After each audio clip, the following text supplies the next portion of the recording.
Hello, great day! Ayan, good morning, good afternoon, good evening sa lahat ng nakakapanood ng ating event right now, which is live po tayo sa ating YouTube. Alright, kaya napakaswerte mo, nandito ka, di ba? Ayan, patype naman po ako ng abundance if you can hear me loud and clear. 'Di ba? So i-shout out mo din kung nasaan ka, 'di ba? Para po makita natin kung saan naaabot ang ating event right now. Ayan, 'di ba? So, ayan, maraming salamat po dahil nandito kayo, 'di ba? Marami kayo for sure na matututunan, marami kayong makukuhang wisdom. Ayan, and syempre, alam ko, once matapos nyo to, okay, success will follow. Ayan, di ba? So, time check is already 12 here in the morning here in the Philippines right now, di ba? Kaya kung nasaan ka mang bansa right now, hello po sa iyo.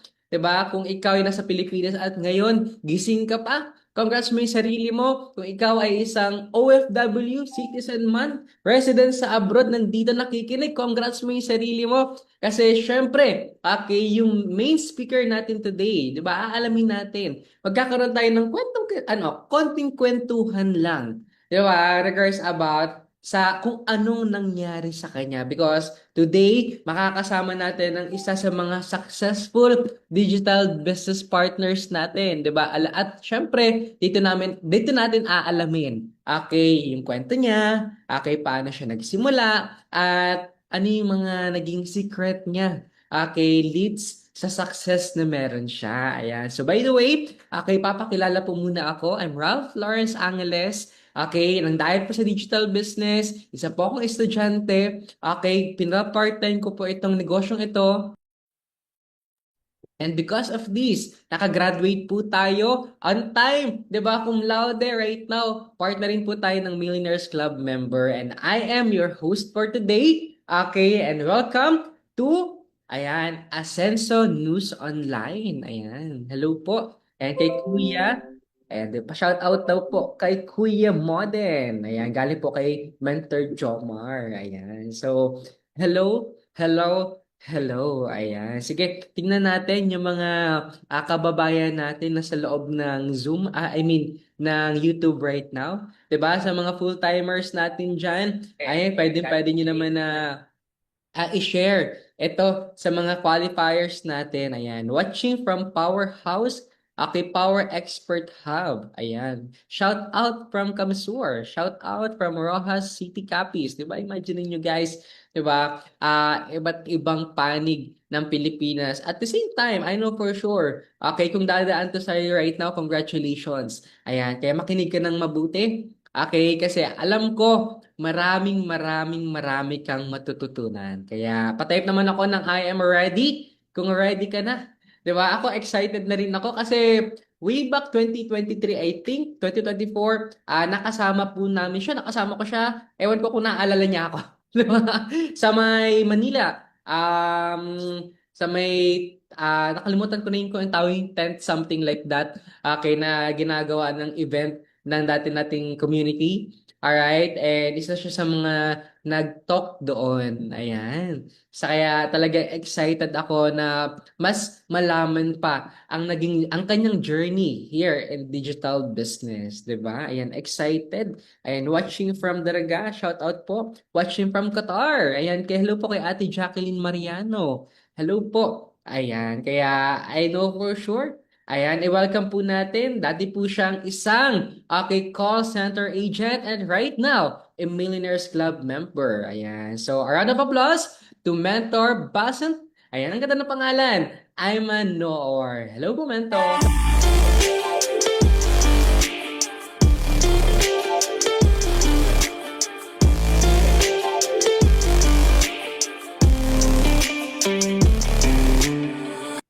Hello, Ralph, and good day po sa lahat ng nanonood ngayon sa YouTube Live. And I'm very happy and grateful to be here dito ngayon. So, kumusta ang lahat?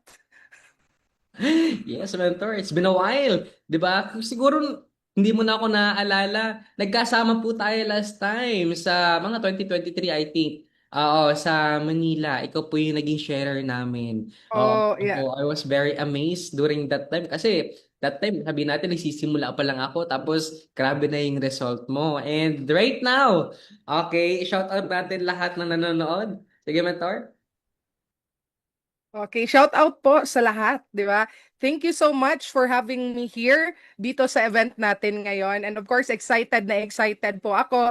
Alam ko maraming nanonood ngayon na nasa iba't ibang panig ng mundo. And my role for today is of course to share with you kung ano yung mga insights ko sa naging journey ko dito sa digital business natin. So, I'm going to go ahead and yeah, I believe may mga questions po naman, no? Yes, oo. Ano lang Oo. tayo, Mentor? Kwentuhan lang tayo dito. Di ba? Kung Okay, sige. tamang chismisan lang. Oo, kung mag-broadcast lang ng naging journey mo. Mentor, pwede niyo po bang ma-share kung ano yung ginagawa mo bago ka nakapasok sa digital business? Oh, yeah. Before ako na involved dito, actually, nag-work ako as a call center employee for a couple of years. Actually, by profession, registered nurse talaga ako. But, I think maraming nakaka-relate, lalo na mga nursing graduate. Marami kasi, nung time na nag-graduate ako, sobrang daming mga, pumasa sa board exam. So, walang opportunity na maganda sa mga hospital. So I decided na mag-apply sa mga iba't ibang call center company.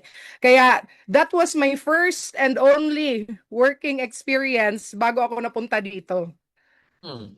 That's nice. Grabe, no? Imaginein mo, Mentor, siguro lahat ata na nakakapanood right now. Okay, relate sa situation mo. Kasi kung ako that time, Mentor, ma-share ko lang din, nakapag-try ako ng call center, pero Oh, talagang sabi ko, hindi kaya. At that time, nag-aaral din po ako. Ngayon, ano po yung mga naging challenges mo noon sa trabaho or sabi natin sa lifestyle mo bilang isang empleyado or call center? naku, marami.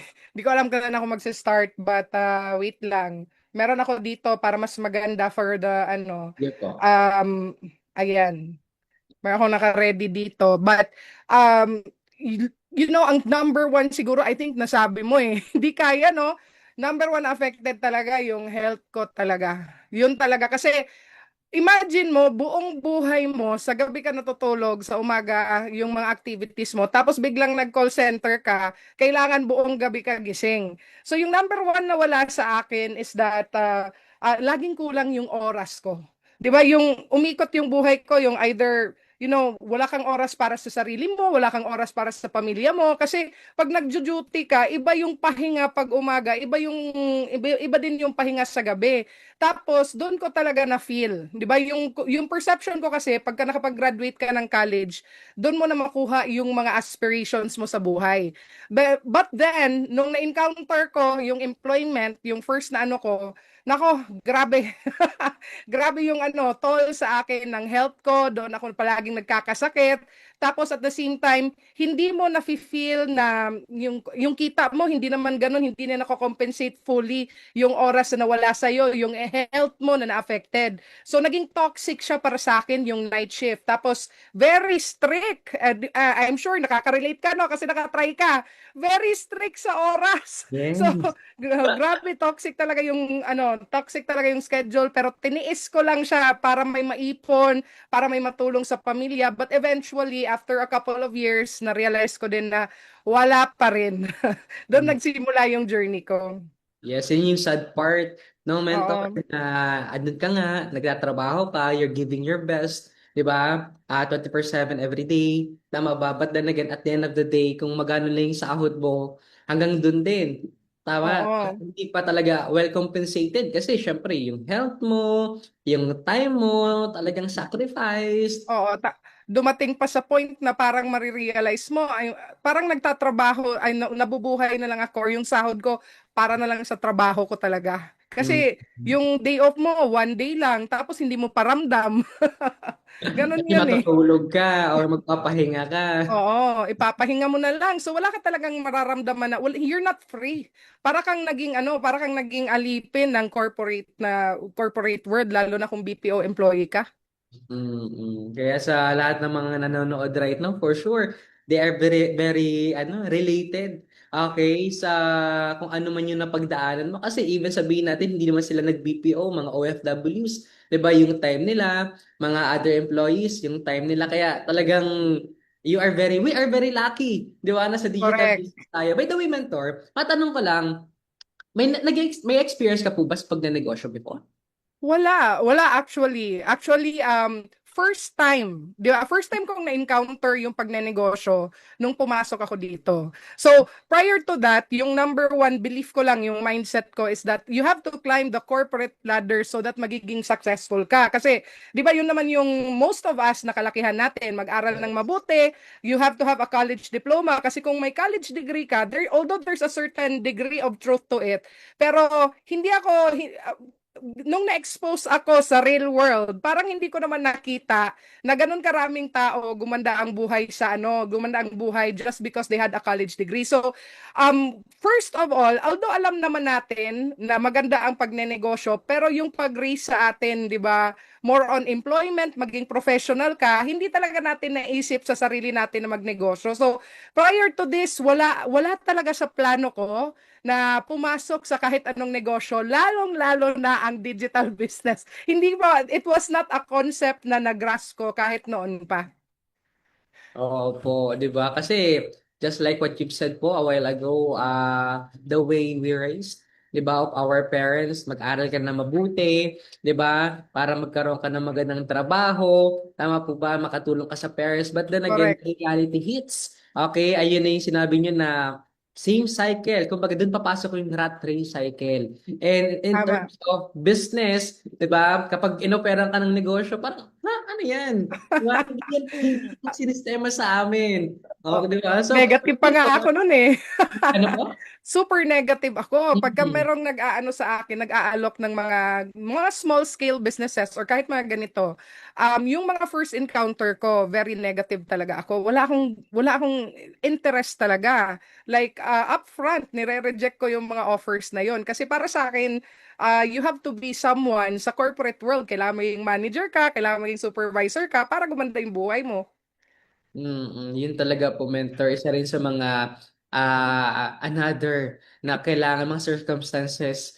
Tama po ba? Kasi just like me, ma-share ko lang, mentor, sa iyo. Ano ako, fresh grad student, and buti na lang, I saw this digital marketing. Ay, mentor, paano mo naman nalaman ang tungkol sa digital business na to?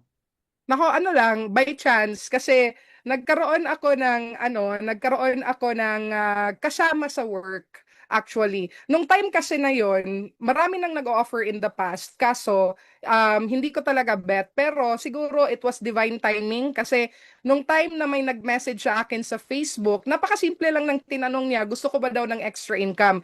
That was the time kasi na tumagal na ako ng more than 3 years sa call center and nakita ko na wala, parang naging dead end para sa akin.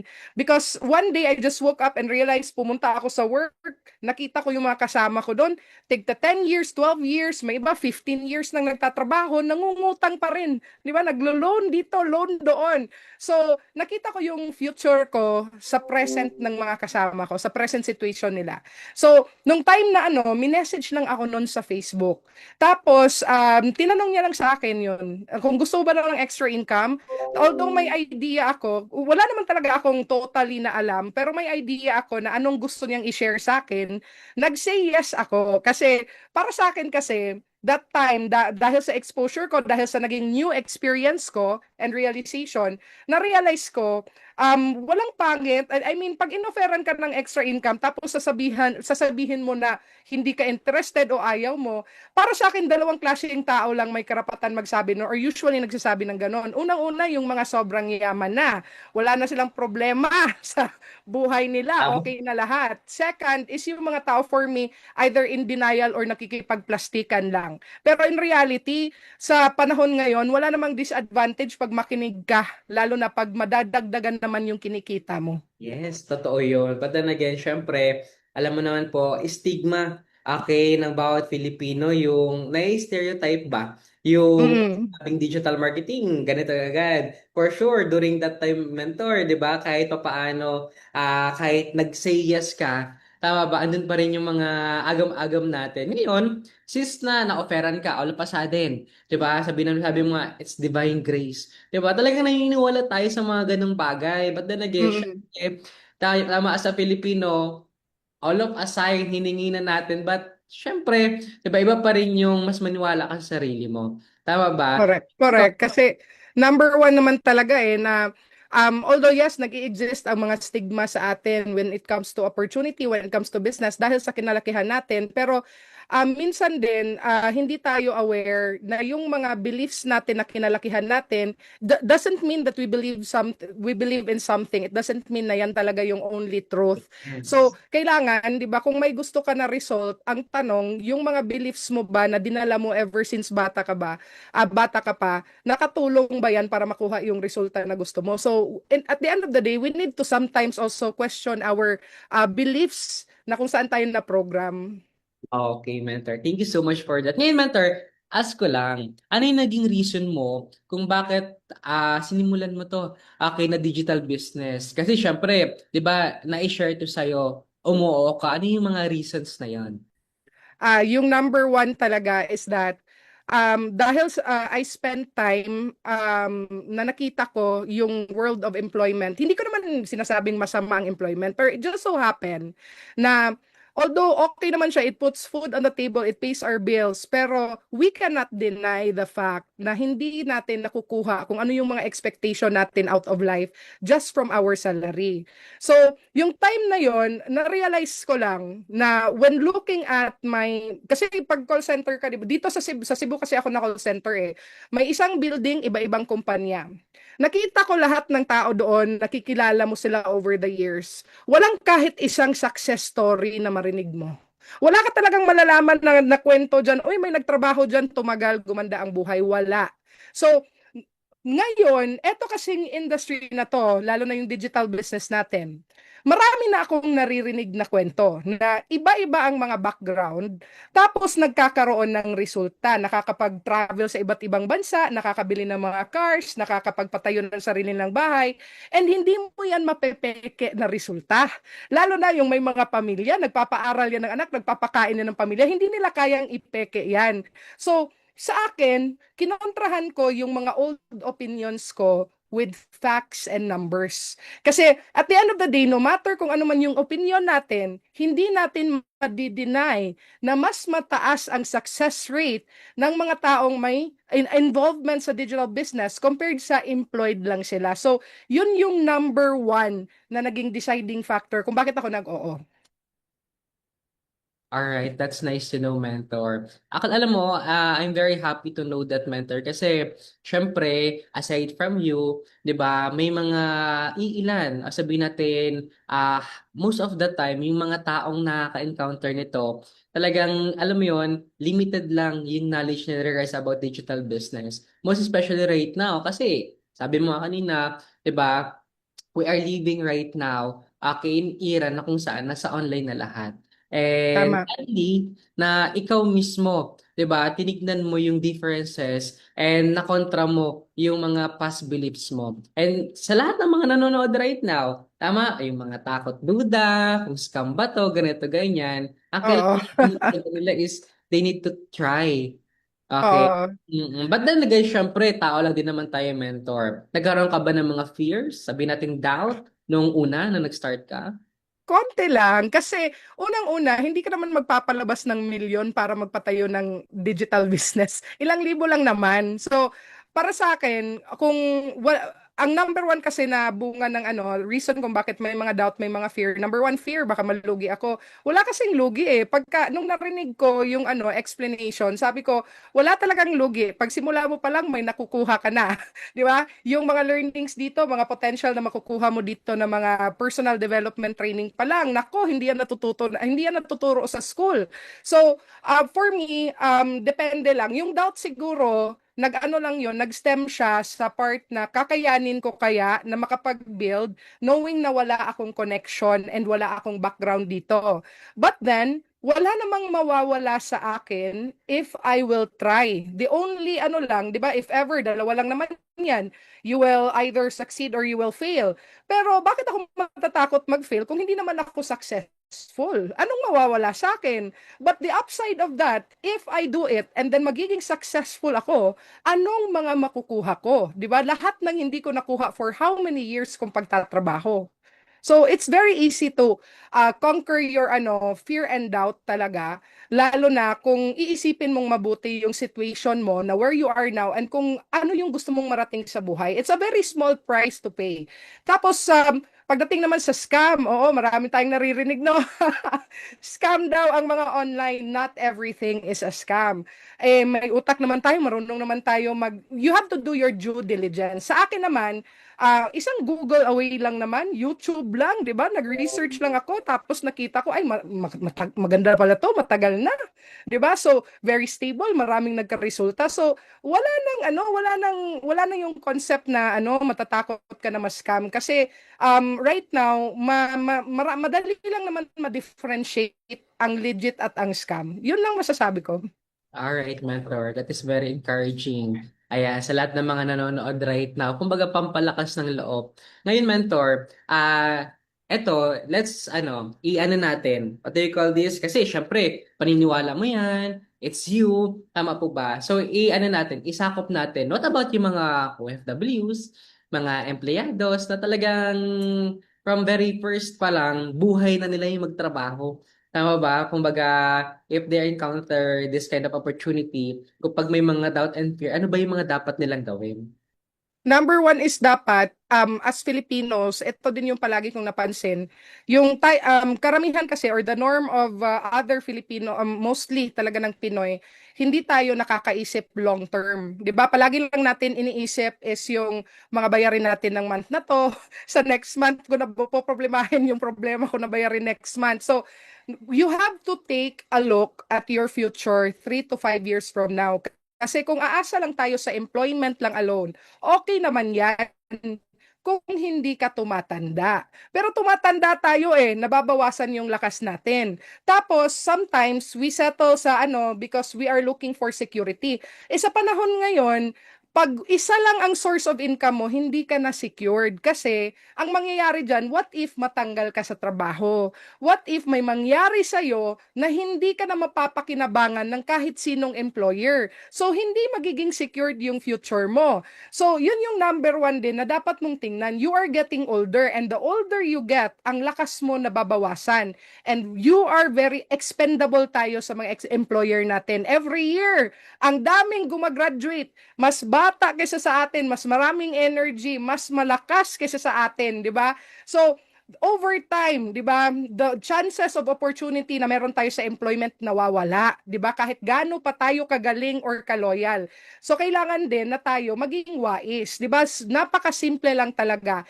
Hindi naman mawawala ang pagiging OFW or pagiging empleyado mo sa pagkangayon. Kahit nga ako, I'm still a registered nurse. Hindi naman nawala yung profession ko. Nadagdagan lang yung title ko, 'di ba? So for me there is really hindi naman siya there is no disadvantage talaga na kung isa kang OFW, isa kang empleyado, tapos natututo ka ng mga digital skills ngayon, and what more, may digital business ka, napakalaking mo na yan, napakalaking advantage mo na yan. Kasi kung employment ka lang alone, nako, di ba, magkaroon ka ng emergency, walang pake yung supervisor mo sa'yo. Kahit gaano pa kataas yung baha, kailangan mong mag-duty. Di ba? Kahit na Yes, tama yan. dumating pa nga sa point, di ba sa call center, kahit sobrang sama ng pakiramdam namin, may clinic naman. Mag-break time ka lang ng 10 minutes. Halos hihimatayin ka na, hindi ka pa pwedeng umuwi. So, magkakaroon ka pa kasi pag digital business kasi hindi siya magre-rely forever sa oras mo lang at sa energy mo lang. So, pwede kang magkaroon ng time for yourself, 'di ba? So, para sa akin yung mga OFW, wala namang tao na gustong forever malayo sa pamilya nila. 'Di ba? Wala namang OFW na nag-abroad kasi just for the sake na pumunta sa isang bansa na sa bansa na 'yan para pumasyal ka doon.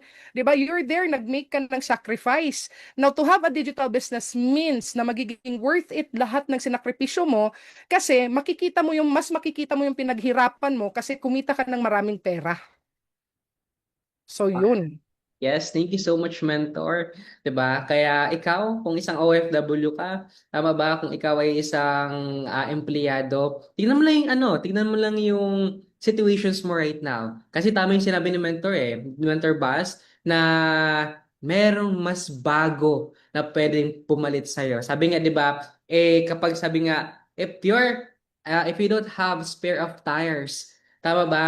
Kapag nasira Tama yan. yan mo, wala, 'di ba? Hindi siya tatakbo in reality kung wala kang another source of income, magkaroon ka man ng savings, hindi naman siya sustainable. Tama po ba? Kung uwi naman sila sa Pilipinas, mas di hamak na mas malaki yung kinikita nila sila sa abroad. Kung Oo. dito naman sa Pilipinas, 'di ba? Wala namang kukuha sa kanila at their age kasi nga syempre inabot na sila ng kung ano-anong edad na. Tama Oo, ba? Kaya tumanda na sa abroad. Tapos, pag-uwi mm, mo, kahit gaano pa kalaki yung savings mo, kung walang sasayo na income sa Pilipinas, edi wala namang ibang mangyayari sa ipon eh. Ilang OFW nang umuwi ng Pilipinas, isa lang naman nangyayari sa ipon nila na uubos.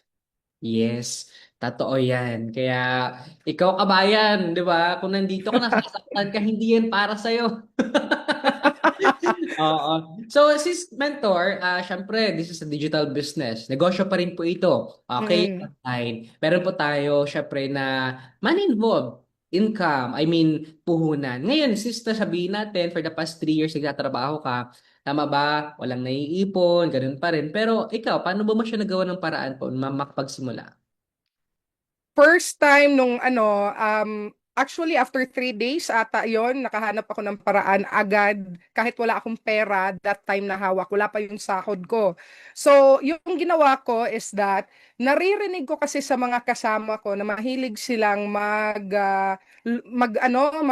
sa Bisaya yun, prenda. Yung sinasangla nila yung mga ATM nila. So, yung ginawa ko, sinangla ko yung ATM ko para magkaroon ako ng puhunan. Bakit? Kasi, for me kasi, you cannot wait na magsabi ka na saka na lang pag may pera na ako. Kasi matagal ka nang walang pera, kailan ka pa magkakapera. So, and for me, pag nagpapakita ang opportunity, hindi mo kailangan na may pera ka. Ang kailangan mo, marunong ka maghanap ng paraan. Kasi, for example lang ha, kung mag-a-apply ka ng trabaho, 'di ba kailangan mo ng pera kasi may mga requirements kang dapat i-hit, 'di ba? Nakahanap ka ng paraan. Kung nung nag-apply ka sa abroad, 'di ba may mga, lalo na sa may mga certain na mga countries na may mga placement fee, ang laki ng ginagastos. So kailangan mo ng pera para makapag-abroad ka. Hindi ka naman nagtrabaho or nag-apply ng trabaho dahil mayaman ka. Hindi ka nag-abroad dahil marami kang pera.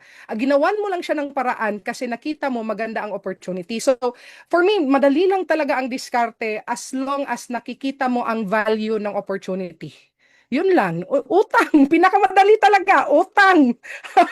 Yun yung ginawa ko. Kasi I'm not the type of person na pag may nakita ako, nagpapahuli ako. 'Di ba? Maraming nagsasabi ng gano'n na kaya ka naman naging successful kasi nauna ka. Ikaw, bakit ka rin nagpapahuli palagi? Kailangan na Tama. you also do what you have to do kasi hindi pwede na sa'yo na lang ibigay lahat. You do your part and napakaliit lang ng puhunan. Nako, kung nagpatayo ka ng ibang negosyo, napakalaki ng mga gastos mo. Dito, napakaliit lang, hindi pa ganun kahaba yung proseso, pwede ka na magsimula. So, yun, if everyone has the opportunity na makahanap ng paraan, yun lang, nasa sayo lang talaga. Ang totoong puhunan doon, hindi yung pera. Ang totoong puhunan noon is yung lakas ng loob at saka yung diskarte mo sa buhay. Yes, tama mentor. And thank you so much for that. 'Di ba? Na napaka-courageous ng mga ginawa mo. So kanina mentor, sabi mo sa akin, kahit 3 days, 'di ba, nakapagsimula ka na, kahit wala pa yung sahod mo, 'di ba? Kahit ganito ganyan. Kasi most of the time, etong mga business partners natin, sabi natin yung mga bago na nakakapanood nito right now, they have a lot of, sabihin natin, mga concerns and excuses na syempre, naiintindihan naman natin yung part nila. Ikaw, mentor, ano ba yung pinaka naging mindset mo? Kasi syempre, imaginein mo, kahit wala kang pera, di ba? Kahit hinihintay mo pa yung sahod mo, talagang sabi ko, hindi, gagawa ko to ng paraan. Ano yung naging pinaka-mindset mo at nagsimula ka agad? For me kasi ang opportunity, hindi mo yan dapat pinapahintay. Yun yung number one. Kasi you will always figure out kung gaano karaming magiging pera mo, 'di ba? Madali lang mahanap pa ng paraan ng pera, but you will never figure out how much time you have. So, kung nagpapakita siya sa moment na 'yan, para sa akin sign na 'yon na that's the moment na dapat ko siyang i-grab. Kasi kung hindi pa 'yan yung right moment, bakit ngayon siya magpapakita sa akin? May perfect timing ang lahat whether we realize it or not. But for me, ugali na-realize ko din along the way, ugali din talaga yan ng mga tao na nagiging successful, fast to decide. Di ba? Fast talaga yan mag-decide ang mga taong successful. Walang nagiging successful na pinag-iisipan lang nila. Lahat ng tao na nagkakaresulta, inaksyonan nila at hinanapan ng paraan. So, yun yung minodel ko lang. Madali lang naman kasi ang daming successful na tao sa mundo, no? So, i-model mo lang sila. Gayahin mo lang kung you ask the right question to the right people. Then doon mo marirealize, okay, kung may opportunity pala, dapat nauuna ka talaga agad. Dapat pag nagpakita sa iyo, dapat i-grab mo talaga agad kasi ang tagal-tagal mo nang nagtitiis sa kahirapan ng buhay tapos pahihintayin mo palalo. Dapat hindi na, tuldukan mo na at dapat simulan mo na yung bagong kabanata ng journey mo na wherein ang topic naman ng chapter na yon, success mo na. Yes, mentor. So, sabi nga, di ba, the faster you decide, the fastest you receive a blessings. Exactly. Yes. Ayan. But then again, mentor, ito naman, let's consider other people as well. 'Di ba? So, may mga tao na pag-iisipan ko, may mga tao na, ay, baka hindi para sa akin. Kasi nga, 'di ba, tayo, ito nga, andito na tayo, we saw it as a sign para sa atin. But then again, a lot of people, kapag na-offeran ng magandang opportunity, naghihintay pa ng mga panibagong sign. 'Di ba? So, hindi ko alam kung ano ba yung sign na gusto nila. Tama ba? But then again, ikaw mentor, syempre, being practical speaking, ano yung mga pwede mong maipayo sa kanila na pinag-iisipan ng sobrang tagal para lang, 'di ba, makapagsimula dito?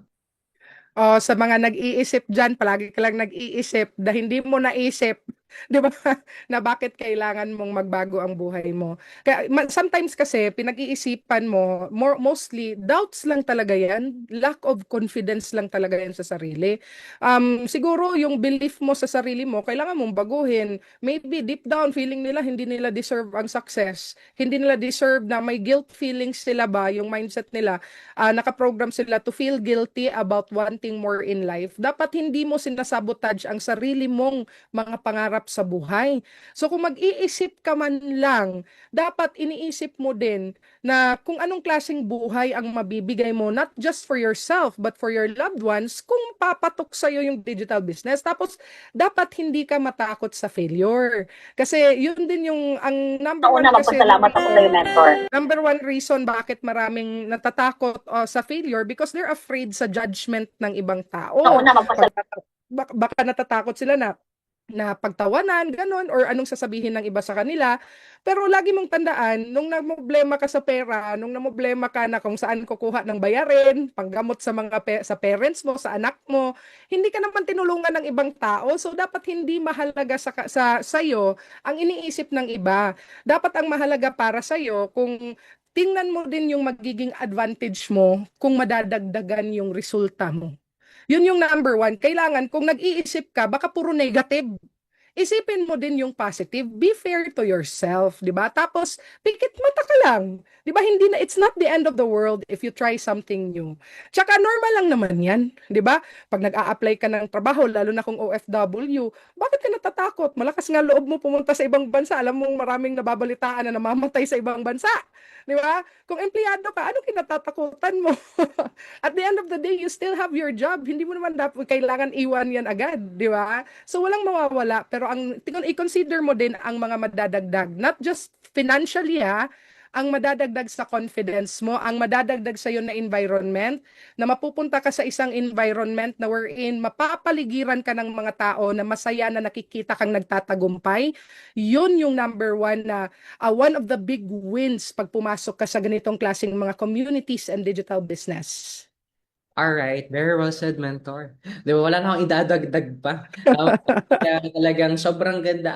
Actually, kahit ako, talagang marami din akong natututunan regards about that. Kasi totoo naman talaga, 'Diba, na kailangan mo lang talaga na lakasan yung loob mo. Kailangan mo lang tignan kung nasaan ka right now. Kasi before, 'di ba, kinatakutan mo din naman na pumunta ng abroad, kinatakutan mo lang din naman magtrabaho, but then again, still, andyan ka. Tama ba? Tama. For your life. So ngayon, mentor, eto na. Dito na tayo sa exciting part. 'Di ba? Nagsimula ka, tama po ba? Hinanapan Yes. mo ng paraan. So, syempre, nagkaroon ka ng adjustment. From 3 years being employed and right now turning into digital marketer, tama ba? Sa digital business na meron tayo. Ano naman yung mga naging experience mo during your first few months sa digital business? Naku, marami. Siguro, first na experience ko is that mas na-value ko yung ano ko, highlight ko lang, mga realization ko, na-value ko yung oras ko. Na-realize ko, kasi maraming mga tao, number one na sinasabi nila is that wala akong oras para dyan. 'Di ba? So, lahat naman, ang number one realization ko is that lahat tayo may 24 hours a day. 'Di ba? Walang tao na may 25 or 240 hours a day, pero may mga tao na kahit pareho mo ng oras sa isang araw, times 10 ang kinikita pa kaysa sa'yo. 'Di ba? Sobrang yaman nila kaysa sa'yo. So doon ko na ano na yung number one na learn ko how to value my time. And then one of the highlights when I started, actually, yung mga learnings dito na sa call center kasi napaka-negative, napaka-toxic ng environment.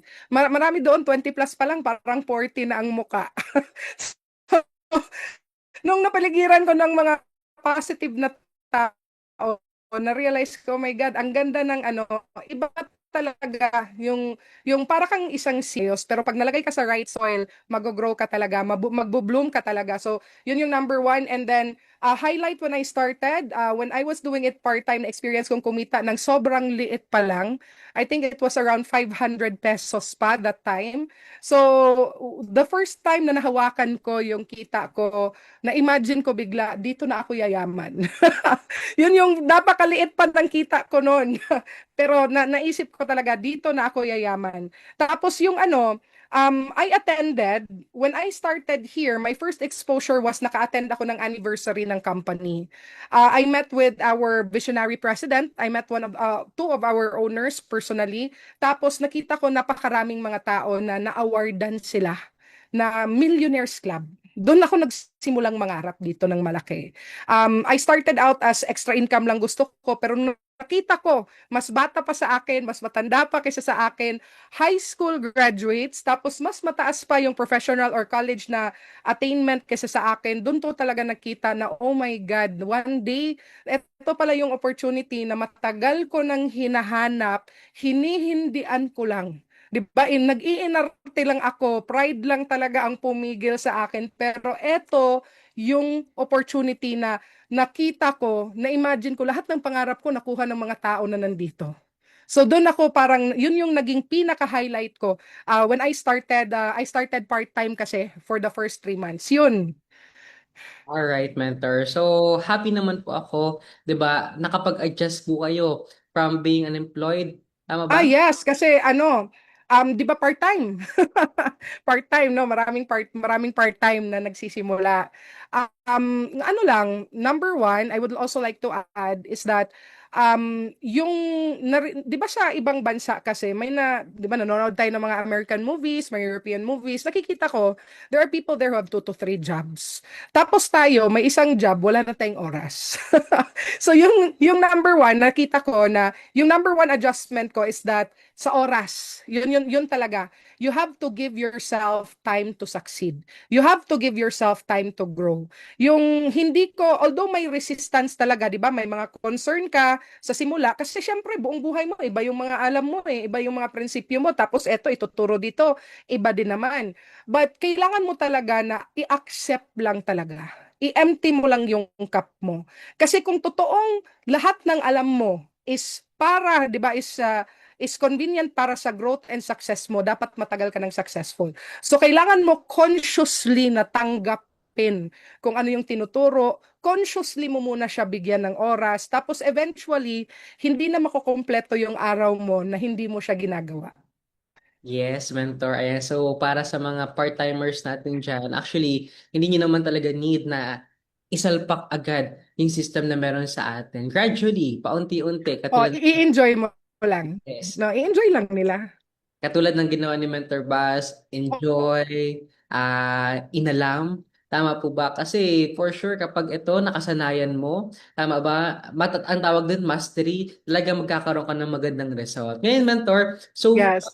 ano tawag doon? Ano ba yung share mo naman sa amin? 'Di ba yung mga naging memorable achievement mo dito sa ating digital business? Sige, ikukwento ko, siguro when I started 3 months part-time lang. Nung kumita ko, hindi pa ganun kalaki, part-time, pero konti lang din kasi hindi ko mabigay lahat ng oras ko. So, after 3 months, I decided to go full-time talaga, and doon ako na-focus sa digital na paggawa ng business. That time pa nga, wala pang mga advanced na mga apps tulad na meron tayo ngayon, na meron tayong mga AI, meron tayong ang dami na nating apps na ginagamit, di ba?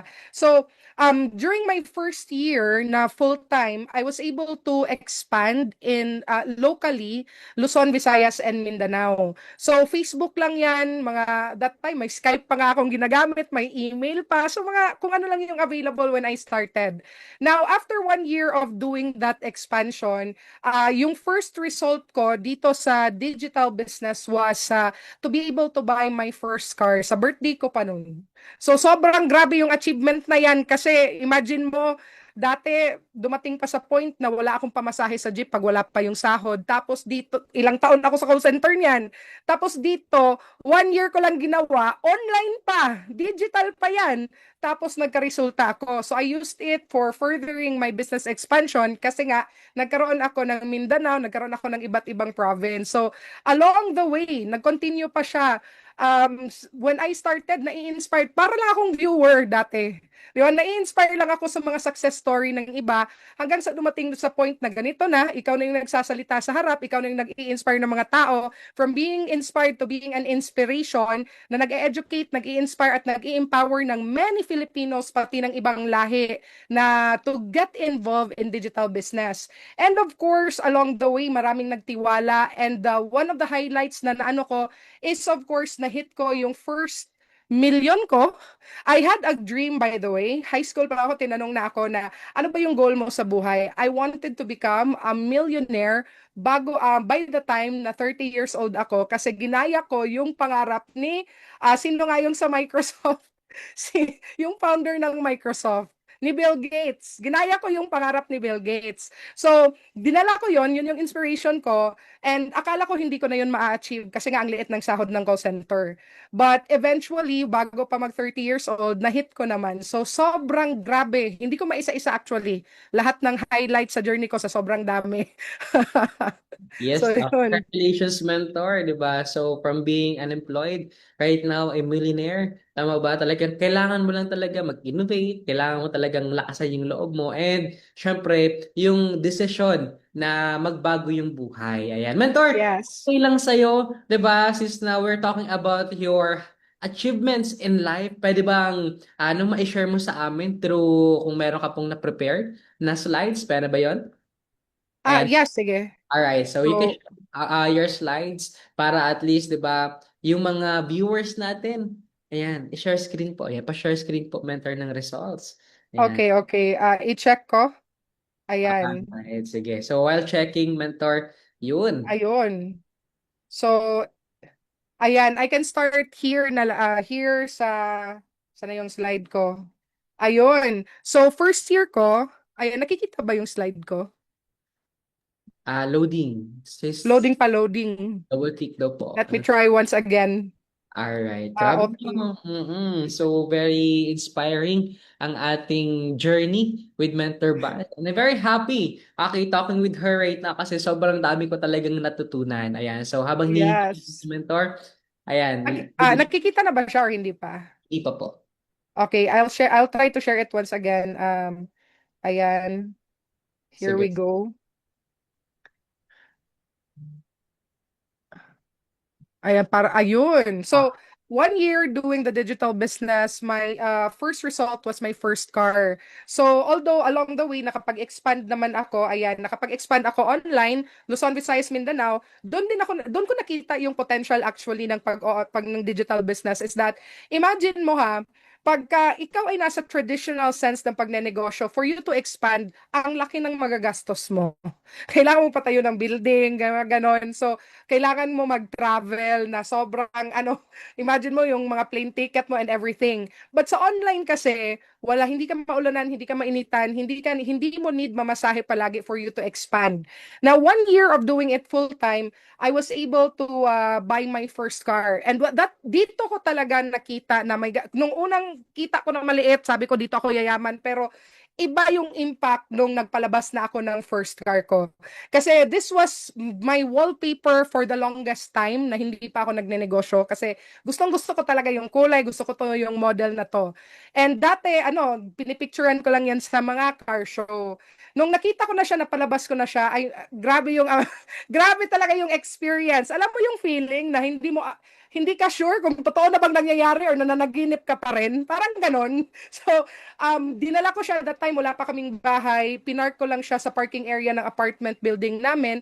And then, hindi ako natulog. Nakauwi ako, I think, mga 11 ng gabi or 12 midnight. Pagising ko, hinintay ko lang talagang sumikat ang araw. Takot akong matulog. Kasi baka pag natulog ako, magising ako, panaginip lang pala lahat. So, nung sumikat na yung araw, nung nakita ko, may liwanag na sa labas, tumakbo ako palabas, pumunta ako sa harap, nakita ko nandun siya. So, sabi ko, eto na, eto talaga, buti na lang talaga na I said yes nung nagpakita sa akin ang opportunity. And from then on, nagkaroon ako ng opportunity to talk in front of many people and build an organization, di ba? Digital business na organization na wherein marami din tayong naturuan at natulungan locally and internationally. So from being someone na na-inspired lang ako sa success ng iba to sharing my success to others, my insight to others, para sila din naman magkaroon ng lakas ng loob to take the first step sa journey nila sa kanilang success. At the same time, dumating sa point na sobrang dami na nagtiwala sa digital business na hindi mo alam ba na grabe yung impact, no? Nagsimula lang ako na ang hanap ko extra income, tapos ngayon there are many people, marami din palang tulad ko na matagal nang naghahanap ng breakthrough sa buhay nila, na gusto din palang magkaroon ng ganitong mga klase ng mga opportunities. Sa lifestyle, grabe yung binigay sa akin. Siguro, hindi ko, alam mo yung feeling na dati na tinitingnan mo lang yan sa Instagram, sa Pinterest, tapos iniisip ko pa, hindi ako bibili kahit yung mamahaling shoes, hindi ako interesado niyan. Kasi feeling ko, magkakaputik lang yan, masisira lang yan, tapos bibili ka ng mahal, magkakabutas lang yan. Pero, dahil dito, nagbago yung, syempre, nag-shift yung natin, mindset, nag-shift yung perception natin, naging part na siya, naging normal na siya sa buhay ko. And dito eventually nakuha ko yung freedom na alam ko if I stayed where I was, hindi ko mai-enjoy.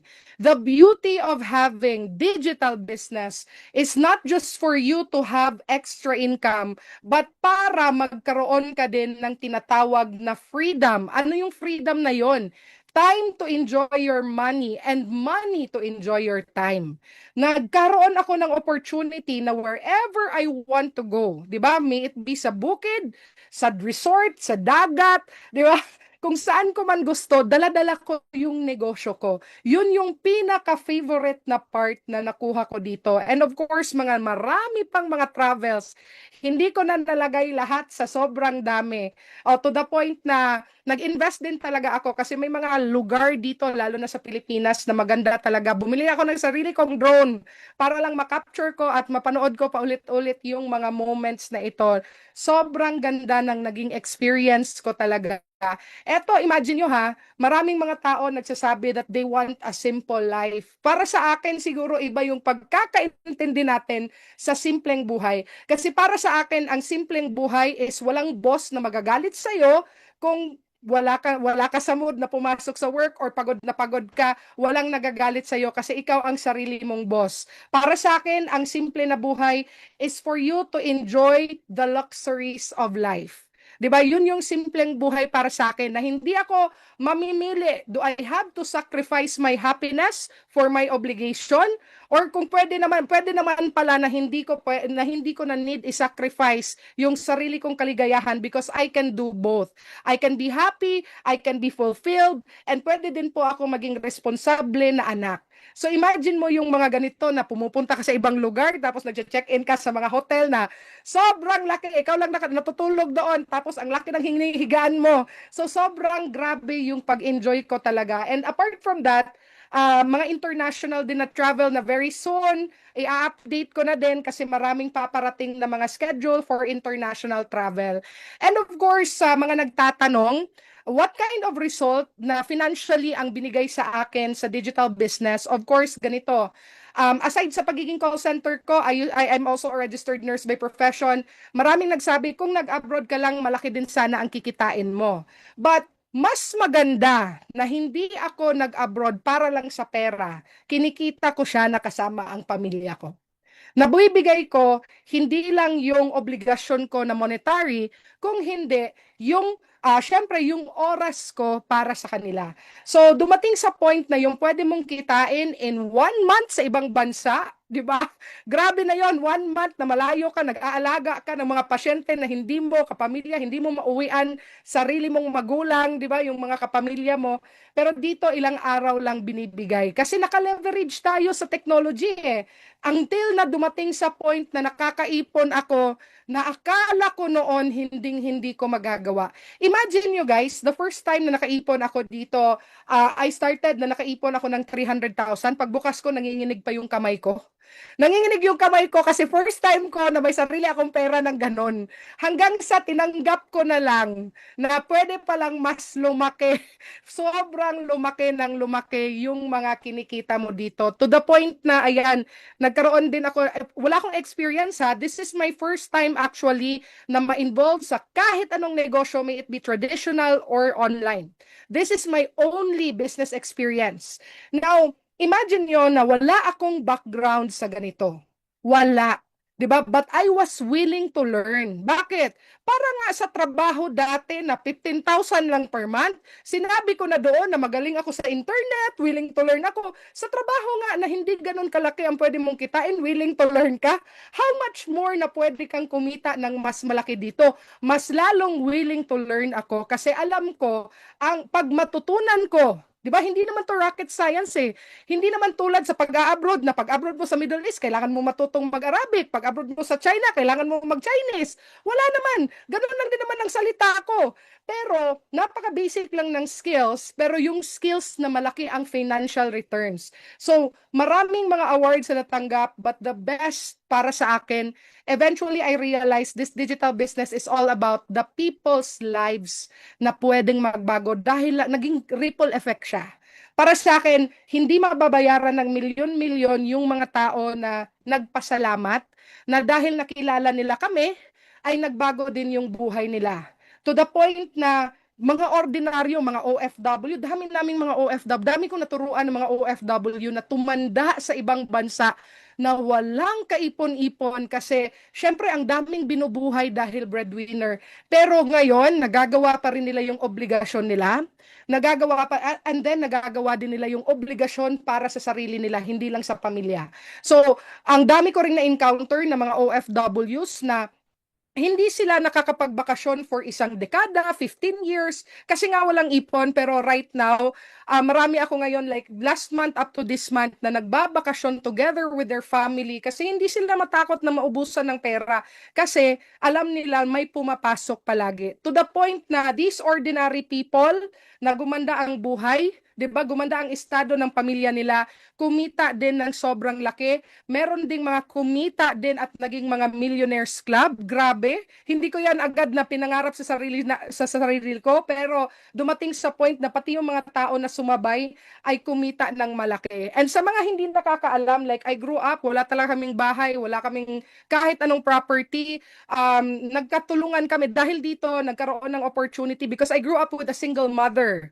So hindi niya kaya, dalawa pinaaral niya na anak. Hindi niya kaya na magkaroon ng bahay pa, gumastos pa sa ganyan. So nung nagkaroon ako ng financial independence dito, natulungan ko pa siya. 'Di ba? Magkasama na kami. So napakalaki ng impact napakalaki ng impact, hindi lang para sa sarili mo, kung hindi, para din sa pamilya mo. 'Di ba? Imagine mo to na yung mama ko ngayon, nako, parang donya, parang prinsesa. Kung kailan siya tumanda, saka siya naging prinsesa. Kasi bakit? Ay, nako, everywhere she wants to go, hinahatid sundo siya, may time para sa kanya. When she wants to go shopping, may pang-shopping siya. 'Di ba? When she wants to eat out, meron, may time kami para sa kanya. Pag gusto niya magkaroon ng allowance na malaki, meron din siyang allowance na malaki. So can you imagine, 'di ba? Take a moment to imagine, not just kung ano, kasi kung sarili mo iisipin mo, matitiis mo sarili mo. Lalo na mga OFW, ang tagal mo nang tinitiis yung sarili mo. Pero can you imagine the kind of life na pwede mong maibigay sa pamilya mo? 'Di ba? Yung lalo na yung mga may magulang pa, kaya mo bang ma-spoil ngayon ang magulang mo? Yun yung kaya niyang ibigay. So, eto lang, just a few highlights sa naging journey ko dito. 'Di ba? Marami, too many to mention, but at least we have a couple here. So, ayun. Alright, mentor. Grabe. I'm out of words. Tama ba? Iba, grabe, imagine mo habang pinapanood ko yung naging success journey mo dito. Sabi ko, ako din, gusto ko din. Diba? Ako na din yung next. Tama ba? And I'm very happy dun sa mga sinabi mo na hindi lang ito para sa sarili mo. Okay, kundi para sa family mo. Eh syempre, pwede din natin to ma-extend. Okay, sa ibang tao na katulad natin na nangangarap, gusto din talaga magbago yung buhay. Kaya right now, sa lahat ng nanonood ngayon, 'di ba? This is the greatest chance. Tama, the greatest moment. This is your sign para simulan mo din 'to. At kung nakapagsimula ka, para din syempre, 'di ba, ituloy-tuloy mo siya. Kasi kung ako nga, tama ba? Talagang 'di ba? Ano ako, goosebumps. Goosebumps, mentor, lahat. Anyways, mentor, thank you so much for that. Okay, isa sa mga tanong ko, mentor, ito yung isa sa mga nagustuhan kong tanong. Sabi dito, kung may babalikan ka, anong bagay ang gagawin mo ng mas maaga or mas saseryosohin mo? Nako, if there's one regret, sabi ko, palagi ko tong iniisip eh. If there was one thing lang talaga na gusto kong baguhin sa journey ko, sana mas maaga kong nakita to. Yung mga lahat na magsabi na masaka na, yun yung number one regret. Kasi sana sana binigay to sa akin not when I was 23 turning 24. Sana binigay to sa akin when I was 17, 18. Siguro mas earlier ko nakuha lahat ng mga pangarap ko. So, yun yung number one eh. You can always earn money again, but you can never take back time. So, sa lahat ng nandito, nako, kung nagpakita na sa'yo, wag mo nang patagalin pa kasi yun talaga yung number one regret namin. So yun, if I can take back time, I'd like to meet this digital business earlier than what I could have.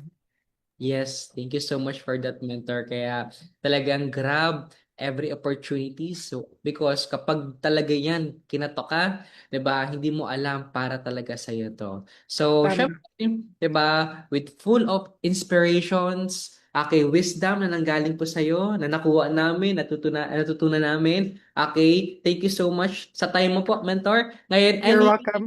final message bago tayo matapos, okay, sa mga viewers na nangangarap, okay, na umasenta din through digital business. Okay, I have a couple of things to say para sa lahat ng mga viewers kasi iba-iba ang nakikinig ngayon eh. So, lalo na kung employed ka and you're very loyal, walang masama doon. Pero lagi mo itong tandaan, masipag ka, matalino ka, magaling ka, pero everything is lahat binigay mo sa employer mo, wag naman. Magbigay ka para sa sarili mo. Kasi at the end of the day, hindi mo mapapamana yung trabaho mo. And there's no such thing as perfect timing. Sometimes we tend to wait kasi nafe-feel natin na, you know, it's not the right time for me. Pero walang magpapakita sa langit na go. Walang go signal. Ano yung traffic light ang opportunity? Wala. Di ba? You create the timing of your life by saying yes now and learning along the way. You don't grow while watching this business. You grow into the business. So, you learn as you go. Di ba? Hindi ka naman natututo na magluto kakapanood mo sa YouTube. Matututo kang magluto kasi nagluto ka. Same goes with driving. It's a skill. Hindi ka matututo, nasa passenger seat ka lang. Eventually, you have to take the driver's seat and learn to drive. You have to do it. Kung naghahanap ka ng sign, sa mga nag-iisip, nagpe-pray ng sign, eto na yon. You don't need to be an expert at the start. Wala namang nagsimula sa kahit anong larangan sa buhay na magaling sila. And you have to accept na yes, there's a possibility na magkamali ka. It's normal. That's how we grow. Walang tao na natutong maglakad na hindi dumaan sa pagkadapa. Walang natutong magsalita or magbasa na hindi dumaan sa pagkabulol. So you give yourself enough time to you give yourself enough space to grow, and you give yourself enough time to succeed. Pero eto lang yung number one masasabi ko sa inyo: with the right environment, even an ordinary person like you and me can achieve extraordinary results. Ang unang requirement, kailangan mo lang maniwala that your dreams are possible for you. So thank you so much sa lahat, and I hope whatever decision na gagawin ninyo, I hope it's a decision that will make you happy, fulfilled, and successful in life. Yes, mentor. Grabe. Maraming salamat po. Okay, syempre, 'di ba, for giving us the chance na marinig din. Okay, ang wisdom mo, tama po ba? And kahit ako talagang marami akong natutunan. Kaya maraming okay, salamat po. Mentor, ayan, Bas. Ayan. Kaya sa lahat ng nanonood, ngayon, kung ano man yung background mo, tama ba? Nagdadalawang isip ka, kung ano man yung pinagdadaanan mo, just step forward. Kahit one step lang. 'Di ba? Kahit one step lang yung gawin mo kasi susunod yung mga dapat na pwede mangyari sa iyo. Again, maraming salamat po. Okay? Ay, mentor, picture po tayo. 'Di ba? Parang bitin. Bitin yung conversations natin Parang ang Oo. na pagpatuloy. But then again, syempre, looking forward kami, mentor, sa mga susunod na schedules natin. I hope Yes. kami. Alright. Sige, picture po tayo, mentor. Ayan, sige. 1, 2, 3. Smile. Ito pa. 1, 2, 3. Alright, again. So, maraming salamat po, mentor. Pa-type naman po ako ng thank you so much, mentor. Okay, para syempre to give gratitude sa ating speaker for today. Ayan. So, thank you po. Thank you. Alright, so yun lang din naman po. Again, kung napapanood mo to right now, dumaan ito. Okay, syempre, kung nandito ka, huwag ka munang matulog o huwag mo munang i-continue yung ginagawa mo. You start, message mo yung iyong business partner, coach, mentor, para syempre simulan na din ang pagbabago mo sa buhay. Once again, this is Ralph Lawrence Angeles, saying you love and life. Tuloy-tuloy lang, tuloy-tuloy lang, tuloy-tuloy lang.